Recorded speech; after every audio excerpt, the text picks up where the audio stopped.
प्रिय आत्मन, मेरे सखा, आप सभी का मैं अपने हृदय से अभिनंदन करता हूँ। और सबसे ज़्यादा आज मैं सहृदय नमन करना चाहूँगा अपनी माताएं और बहनों को। यह सच ही होगा कि आज यदि समाज में कहीं धर्म जीवित है, यदि आज समाज में कहीं ईश्वरीय चर्चा है, तो उसका सारा श्रेय मैं आप बहनों को दूंगा, आप माताओं को दूंगा कि आज के पुरुष प्रधान समाज में पुरुष इतना ज़्यादा विकसित हो गया है कि अब उसके पास अपने पूर्वजों की दी हुई धरोहर को संभालने का समय नहीं रहा। आज समाज में अमानुषों की संख्या बढ़ती जा रही है। मेरी निगाह में जो धर्म का विरोध नहीं करते वह आस्तिक हो सकते हैं, किंतु मेरी निगाह में जो अधर्म का विरोध नहीं करते, जो पाप से नहीं डरते, जो स्वयं और अपनों की चिंता में सदैव पाप कर्म में लिप्त हैं, वह ही अमानुष हैं। मेरे मित्र, आज के पुरुष प्रधान समाज में पिछले 200 वर्षों से नारी की स्थिति बहुत दयनीय रही है।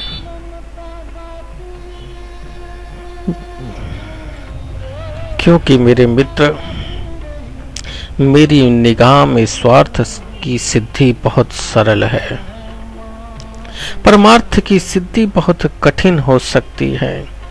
इसलिए आज के समय में मेरी निगाह में परमार्थ की सिद्धि करने वाले लोग कम रह गए हैं और स्वार्थ की सिद्धि करने वाला हर चौथा व्यक्ति तैयार खड़ा है। तो इसमें नारी का सम्मान कहां से होगा? ईश्वरीय सम्मान कहां से होगा? मेरे मित्र, दुनिया में अगर कोई शब्द सबसे पवित्र है तो वो है ईश्वर प्रेम, जिसके द्वारा नरक या स्वर्ग की कामना स्वार्थी व्यक्ति कर सकता है, लेकिन जो परमार्थ सिद्धि को धारण करता है, मेरी बहनें याद रखें, जिसकी कोई अभिलाषा नहीं है, मांग नहीं है, वो ईश्वर को प्राप्त कर लेते हैं। ध्यान रखिए, मैं आपसे एक छोटी सी कथा के रूप में कहना चाहूंगा मेरी बहनों से। आज के समय में समाज में स्त्री को पांव की जूती कहा जाता है। यहाँ जितनी भी बहनें बैठी हैं वो अपने हृदय में झांक कर देखें और बताएं, क्या उनके परिवार में ऐसी भावना को जानने वाले, रखने वाले व्यक्ति नहीं हैं? अपने हृदय में हाथ रखकर या अपने भीतर आंखें बंद कर झांक कर देखिए और बताइए कि क्या आपको अपने पांव की जूती समझने वाले आपके चारों ओर नहीं हैं? मेरी निगाह में मेरी बहनों, मेरी माताओं, वही चमार है जो नारी को पांव की जूती कहता है, क्योंकि चमड़े की पहचान तो उसी को हो सकती है। इस संसार में ईश्वर का दूसरा नाम माँ है, और माँ बनने का सुख केवल आप नारी को ही प्राप्त होता है, और समाज की सही व्यवस्था आपके हाथों में ही है, क्योंकि आप वो महाशक्ति हैं जिसे प्रकृति ने वो गुण दिया है जो प्रकृति के पास स्वतः है। जिस प्रकार से इस समाज को चलाने के लिए प्राकृतिक गुणों का होना अनिवार्य है, इसी प्रकार इस समाज को चलाने के लिए स्वच्छ शुद्ध वातावरण की नारियों की आवश्यकता भी सबसे ज्यादा है। मेरे मित्र ये जान लो, मेरी बहनें ये जान लें कि मां का शब्द इतना सहज नहीं है।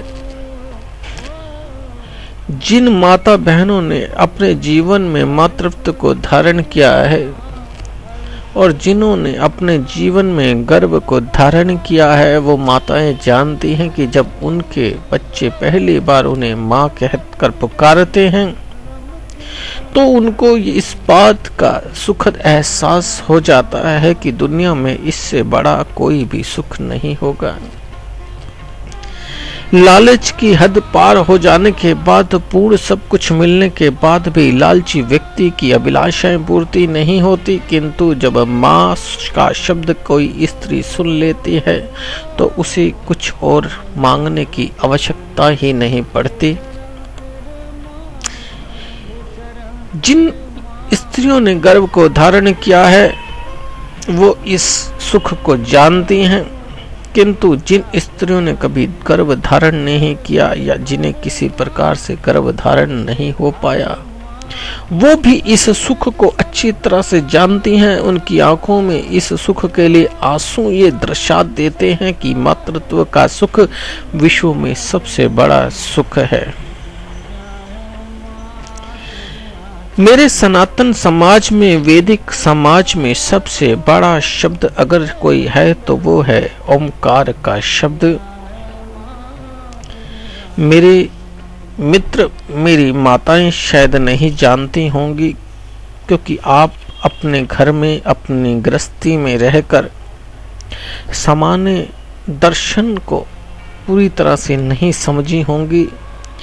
वैदिक ज्ञान शायद आपके पास कम होगा, तो मैं आपको बता दूं कि ओम का शब्द में 3 शब्द समाते हैं। ओंकार, मकार और अकार, इन शब्दों को अगर मिलाकर देखें या ओम को संधि विच्छेद करके आप देखेंगे तो आपको याद आ जाएगा कि यह तीनों शब्द अ, म और अकार के शब्दों से ओम पैदा होता है। तो तुम जरा मां शब्द को भी संधि विच्छेद करके देख लेना, तुम्हें याद आ जाएगा कि माकार अवर शब्द भी, माकार शब्द बना जो है वो भी ओम की तरह ओमकार, मकार और अकार के मेल से ही बना है। तो तुम क्यों नहीं सोच लेते कि इन दोनों ही में ईश्वर का सच्चा रूप है। जिस प्रकार कोई भी साधक जब तक ओंकार शब्द का उच्चारण नहीं कर लेता उसे सृष्टि का हिस्सा नहीं माना जाता, उसे ईश्वरीय सुख नहीं प्राप्त हो सकता, इसी प्रकार मेरी माताएं जब तक अपने जीवन में मातृत्व का शब्द प्राप्त नहीं कर लेती उनका जीवन भी पूर्ण नहीं होता, ऐसा समाज का चिंतन कहता है। किंतु समाज का चिंतन यह भी कहता है कि जो नारियां अपने जीवन में अपने पति को देवता और गुरु की तरह मानकर उनकी सच्ची सेवा करती हैं वही नारी हैं। मेरा दर्शन कहता है कि जिस नारी ने अपने पति को देवता और गुरु की तरह मानकर उसकी सच्ची सेवा कर ली वही नारी है, अन्यथा उस नारी का उल्टा शब्द बनता है नीरा, अर्थात तो सीधा सा कह सकते हैं मेरी भाषा में कि वो नीरा पत्थर ही है। नारी नीर शब्द से बनता है। कुछ संत लोग कह देते हैं आज भी कि नारी नरक का द्वार है। जब मैं दर्शन शास्त्र को अच्छी तरह से खोजने की कोशिश करता हूं तो मैं इस शब्द पे आकर अटक जाता हूं कि क्या मेरे उन महान संतों ने नारी नरक का द्वार है कहकर क्या कहना चाहा होगा। ये सोच का शब्द है, ये एक रिसर्च का शब्द हो सकता है। जब तक इस पर हम रिसर्च नहीं करेंगे तो शायद आप सच्चाई तक नहीं पहुंचेंगे। जो व्यक्ति काम वासना में लिप्त होकर नारी के पीछे अपना सब कुछ व्यर्थ कर देता है, अपने तपोबल को व्यर्थ कर देता है, उसके लिए नारी नरक का द्वार हो सकती है। किंतु जो व्यक्ति गृहस्थ जीवन में नारी को मातृत्व का सुख देकर पिता भाव को धारण कर लेता है, उसके लिए नारी मातृत्व का शब्द देने वाली अथाह शक्ति का रूप धारण कर लेती है। यह समाज जब तक पूर्ण नहीं हो सकता जब तक शुद्ध संतान मां के द्वारा पैदा ना हो। मां मेरी निगाह में सबसे शुद्ध ओमकार के बराबर का शब्द है। मां वह शब्द है जिसे मानव अपने जीवन में सबसे पहले उच्चारित करता है। ओम की भांति सर्वत्र फैला हुआ ये मां का शब्द भी उस मातृ भगवती शक्ति की आराधना का लक्ष्य प्राप्त करा देता है। मां वह शब्द जिसे मानव अपने जीवन में सबसे पहले उच्चारित करता है और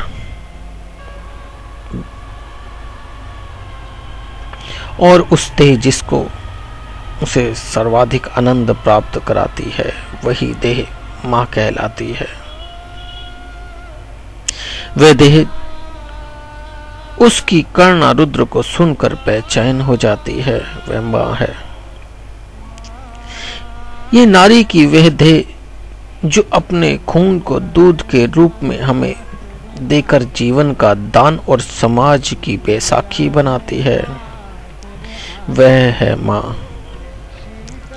एक मात्र और दो अक्षरों का ये अनमोल शब्द अपने भीतर संपूर्ण ब्रह्मांड को संजोए है। यह मां बनने का अनमोल वरदान कुदरत ने केवल नारी को ही दिया है, पुरुष को कभी नहीं दिया है। यदि तुम गौर करो तो सड़क पर चलते हुए अगर कोई स्त्री तुम्हारे आगे आ जाती है तो तुम उसे माताजी कहकर संबोधित कर देते हो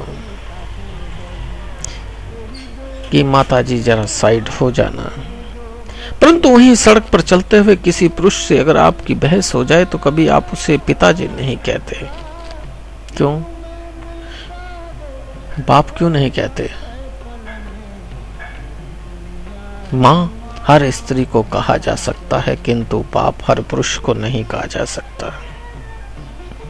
ये सोचने का, ये रिसर्च का विषय है।